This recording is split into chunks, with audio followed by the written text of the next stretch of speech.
ৰাহুল গান্ধীক আঙুলি টোৱাব পৰা মানুহ অসমত ময়ে আছো সদনত এই মন্তব্য মুখ্যমন্ত্ৰীৰ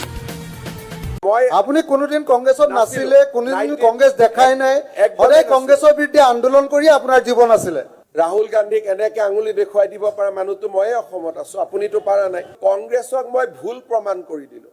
যে কংগ্ৰেছৰ পৰা ওলাই আহি ৰাজনীতি আৰম্ভ হয় আজি কংগ্ৰেছ দলে চৰৰ সাৰ্ভে নকৰিলে আজি কংগ্ৰেছ দলে চৰক মাটি নিদিলে মইতো ভোটেই পোৱা নাই মই যেতিয়া ভোট খাম তেতিয়া কৰিম নহয় গতিকে আপুনি কংগ্ৰেছ নাছিলে হনে মই আপুনি কোনোদিন কংগ্ৰেছত নাছিলে কোনোদিন কংগ্ৰেছ দেখাই নাই সদায় কংগ্ৰেছৰ বিৰুদ্ধে আন্দোলন কৰি আপোনাৰ জীৱন আছিলে মাননীয় অধ্যক্ষ মহোদয় 1956ত মই কংগ্ৰেছত নাছিলো মোৰ জন্ম 69ত হৈছিল একেবাৰে নাছিলো তাৰ পাছত মই কি কৰিম আইনখনটো 59তে হৈ গল বাকিখিনি আপুনি ৰজা খুদিব আপোনাৰ এমেন্ডমেন্ট কৰিব নোৱাৰি আপোনাৰ ৰজাৰ লগত ভাল ৰজা খুদিব আপুনি এমেন্ডমেন্ট কৰিব নোৱাৰে আপুনি নেক্সট টু সিএম আছিলে ৰব নেক্সট টু সিএম বুলি অসমত কোনো পোষ্ট নাথাকে